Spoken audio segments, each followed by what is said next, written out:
Imagine the final breath of a dying soul, a shadowy figure looming with a sword that gleams like cold moonlight, eyes everywhere watching as life slips away into eternity. What if the angel who collects our souls isn't a gentle guide, but a terrifying force with thousands of eyes and wings, deciding your fate in an instant? Stick around as we uncover the enigma of Azrael, the Archangel of Death, from his cosmic origins to his role in the end of days. You'll see why this heavenly reaper has haunted faiths for millennia. Today, we peel back more layers, exploring his unyielding character, his infamous deeds, and the profound philosophy that drives him. Is Azrael a merciless executioner, or a steadfast protector of cosmic balance? Strap in as we journey through ancient texts, from the Bible to Islamic traditions, uncovering the stern guardian who stands at the threshold between life and eternity. Hit that like button if you're ready to confront the inevitable. And let's begin. Let's journey back to the dawn of creation, when the universe was a blank canvas and divine beings emerged to paint its fate. In the ancient texts of Judaism, Islam, and scattered Christian lore, Azrael stands out as one of God's most mysterious messengers. His name means one whom God helps, or angel of God. But don't let that fool you. He's the boss of death, the one who shows up when your time's up.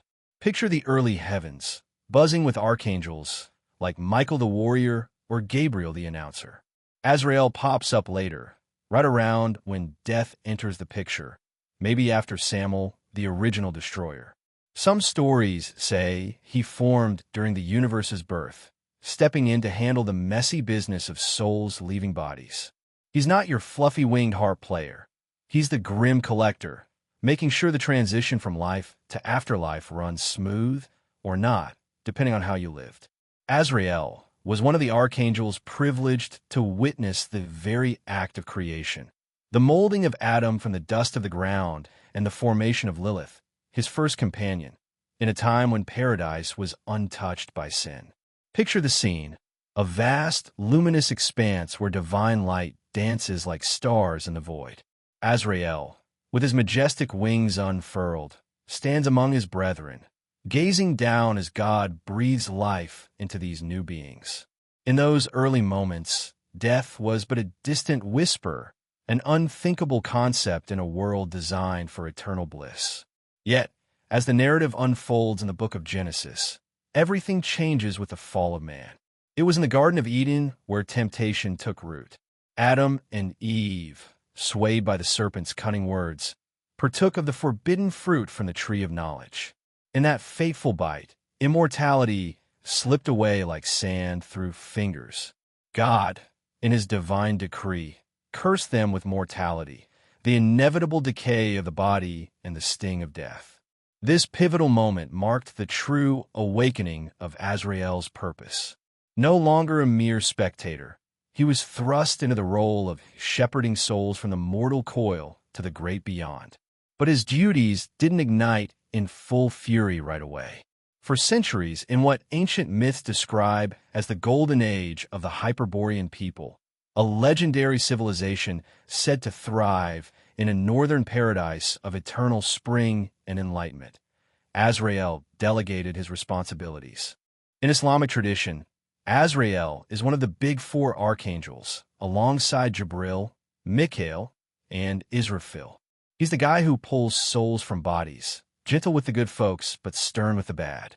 The Quran doesn't name him outright, but hadiths, those sayings of the Prophet, paint him as massive, with 4 faces for 1,000 wings and a body covered in eyes and tongues, one for every person alive on Earth. That's over 8 billion right now, per UN stats from 2023, and it changes every second with births and deaths. He keeps a huge book, jotting names at birth and erasing them at death, like the ultimate cosmic accountant. In one tale, he wrestles souls from bodies, but for believers, it's painless, like slipping out of cozy coat. Jewish folklore calls him something like Malach HaMavet, the angel of death, though the Bible doesn't drop his name. He's the one who zapped the firstborn in Egypt during the Passover plague, as told in Exodus. Over 100,000 lives in one night, if you crunch the numbers from ancient estimates. In the Talmud, he's got eyes all over, spotting the dying from afar, and carries a sword with a bitter drop that seals the deal. Some rabbis say he warns the righteous a week early, giving time to repent, but for sinners, it's sudden and scary. Christian bits borrow from this. Think the Pale Rider in Revelation, though that's more symbolic. In apocryphal books like the Apocalypse of Peter from around 100 AD, he's tied to judgment, guiding souls to their spots. Azrael's look shifts with the story. To the pure, he's fair and calm, like a stern but kind uncle. But to the wicked, he's a dark horror, voice booming like thunder, form so awful it could fry your brain. His true shape? Nightmare fuel, eyes and tongues everywhere, updating live with Earth's population, which hit 8.1 billion in 2024 per World Bank data. Often shown with a sword or hood, like the Grim Reaper's older cousin. In art, medieval manuscripts depict him as a winged skeleton or cloaked figure, influencing everything from Renaissance paintings to modern comics. He hangs in a third heaven, sorting souls, good ones up, bad ones down. Friendly with death from the Endless comics? That's Neil Gaiman's spin, but in lore, he teams with other angels for big jobs, like the Egyptian plagues. During the war in heaven, he stayed neutral-ish, blocking rebels from grabbing holy items like vril chalices, and collected fallen angels' essences to watch over till they reformed. Didn't worship Lucifer's music gigs. He was too busy with death duties. The Hyperboreans, often depicted in Greek and esoteric lore as a race of godlike humans living in harmony with nature and the divine, enjoyed a unique reprieve from the harsher aspects of death. Azrael, ever the strategist among angels, appointed one of his loyal underlings, Rahab, to serve as their guide to the afterlife. Rahab, a being intrinsically tied to the vast, mysterious depths of the sea, was envisioned as a nautical ferryman of sorts, navigating souls across oceanic realms toward eternal peace. But Azrael's vision didn't stop there. In a celestial council that echoes the grandeur of divine assemblies in texts like the Book of Enoch, the Archangel Gabriel stepped forward with a proposition. Rahab should not only guide, but also defend these blessed people from spiritual threats. This dual role was swiftly endorsed by Michael, the mighty warrior angel, sealing an alliance that promised protection and serenity for the Hyperboreans. Alas, utopias and mythology are fleeting, and tragedy soon befell this golden era. The destruction of Hyperborea, whether by cataclysmic floods, divine wrath, or the hubris of its inhabitants, left a void in the cosmic order. Rahab, once a trusted aide, committed grave transgressions that remained shrouded in ambiguity, perhaps acts of rebellion or overreach in his protective zeal. It was Gabriel, the messenger of God, who enforced justice, imprisoning Rahab in the abyssal depths as punishment. This betrayal, or perceived injustice, profoundly altered Azrael. The once benevolent observer transformed, his heart hardening like ice in the Arctic winds. He emerged from this loss as the cold, unyielding angel of death, a figure whispered about in fear across cultures, from Islamic traditions where he's known as Azrael, to Jewish mysticism in the Talmud and Kabbalah. Scholars debate whether Rahab's fall created a vacancy that Azrael eagerly filled, stepping into the void to claim dominion over death itself.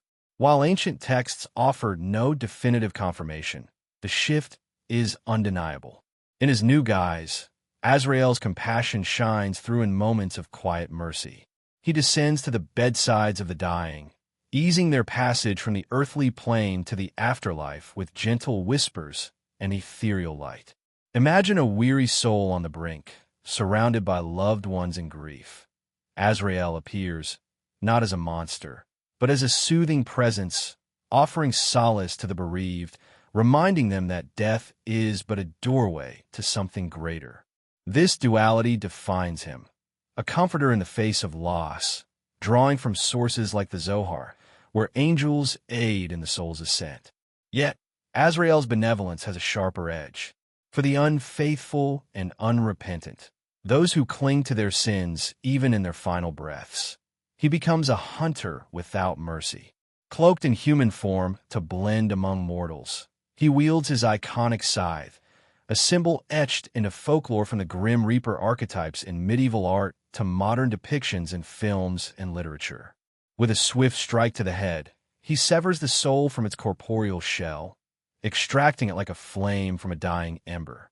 These wayward spirits are then escorted not to paradise, but to the fiery pits of hell, where Azrael ensures their punishments are meted out with divine severity. This aspect draws from apocalyptic visions and texts like the Apocalypse of Paul, painting Azrael as an enforcer of cosmic justice. No tale of Azrael captures his fearsome reputation more vividly than his biblical exploits, particularly in the heart of ancient Egypt. During the era of Hebrew enslavement under a tyrannical pharaoh, as recounted in the book of Exodus, God unleashed a series of plagues to compel the release of his people. The climax came on a moonlit night that would forever be etched in history, the slaying of the firstborn sons. Azrael, under direct command from the Almighty, descended upon the land like a shadow in the wind. But here's a twist buried in lesser-known midrashic traditions. Originally, this grim task fell to Duma, the patron angel of Egypt, a silent guardian of the dead in Jewish lore. Duma, however, recoiled in horror, deeming the act immoral and refusing to carry it out. For his defiance, he was banished to the outer darkness, and the mantle passed to Azrael. With unwavering resolve, Azrael spared only those households marked by the blood of a sacrificial lamb, a symbol of faith and obedience. Doorposts smeared in crimson became beacons of salvation, as Hebrew families huddled in prayer while wails echoed through Egyptian streets.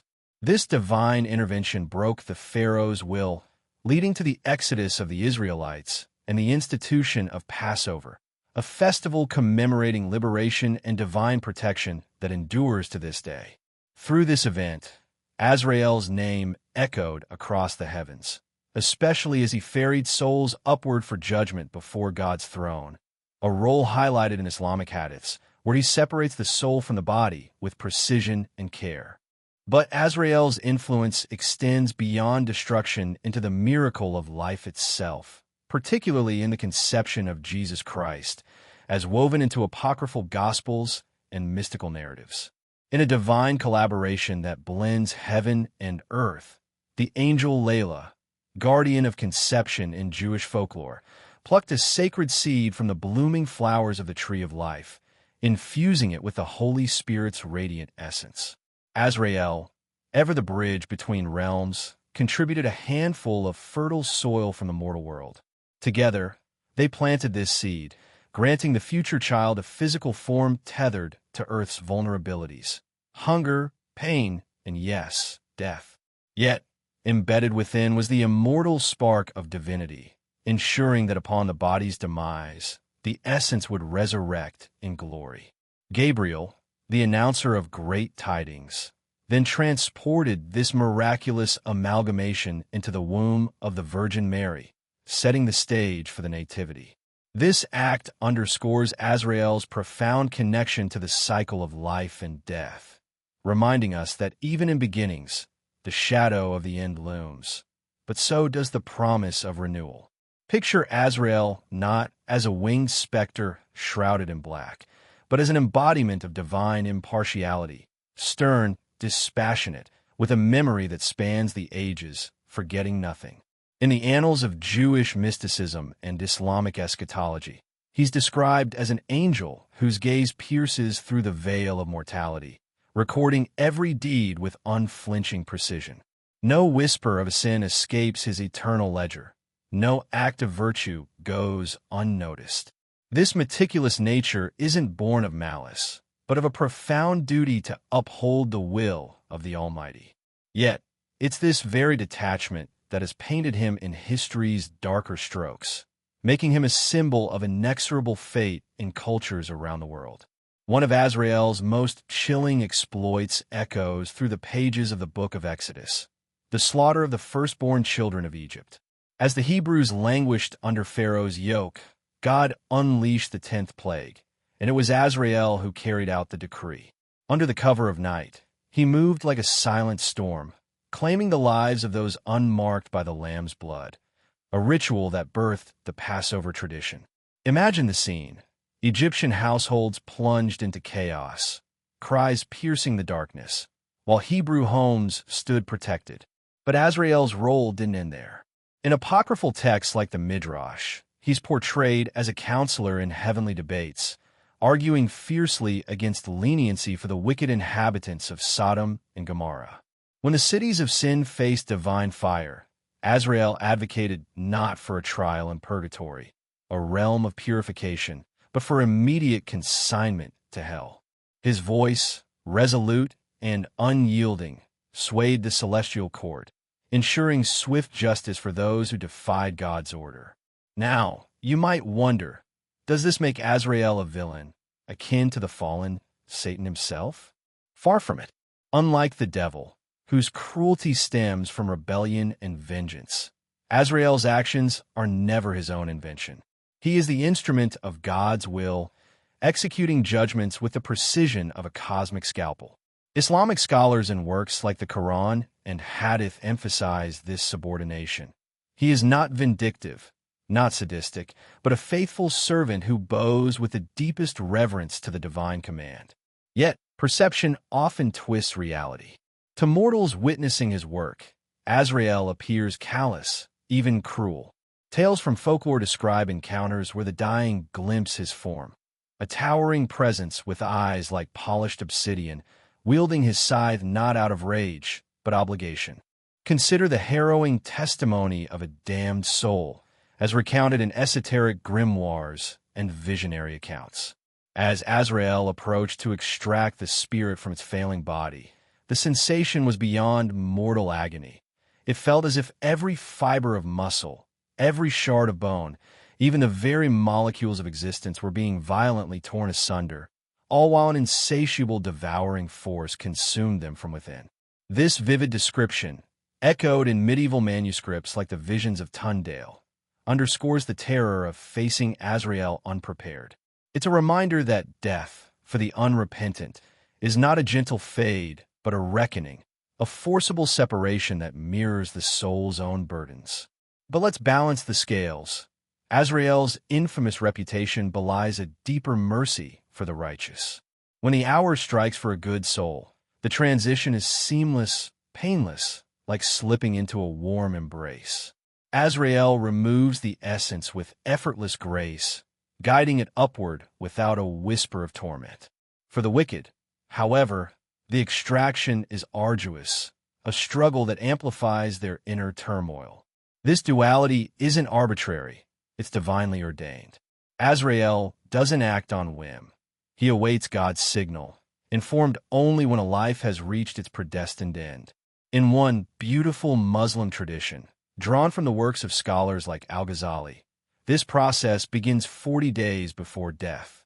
Beneath the heavenly throne stands a majestic tree, its leaves inscribed with the fates of humanity. When a person's time nears, God causes a leaf to fall, bearing their name. Azrael reads it, prepares, and, at the appointed moment, fulfills his role. It's a poetic mechanism, blending predestination with celestial poetry, reminding us that even death is woven into the grand design. Beneath his harsh, emotionless exterior, often depicted in art as a faceless silhouette against a stormy sky, Azrael harbors a profound respect for the soul, for nature, and for the delicate equilibrium between life and death. Far from the cold indifference mortals ascribe to him, he views existence as a sacred cycle: birth, growth, decay, and renewal. In Kabbalistic teachings, he's the guardian who preserves this harmony, ensuring that the wheel turns without interruption. Think of him as the impartial sentinel of the universe's order, standing vigil against chaos. His rigor isn't cruelty. It's protection, an unwavering commitment to the balance that sustains all things. Without death, life loses meaning. Without transition, eternity stagnates. Azrael, in his dispassionate wisdom, upholds this truth. This reverence for the natural order fuels Azrael's deepest aversion: resurrection.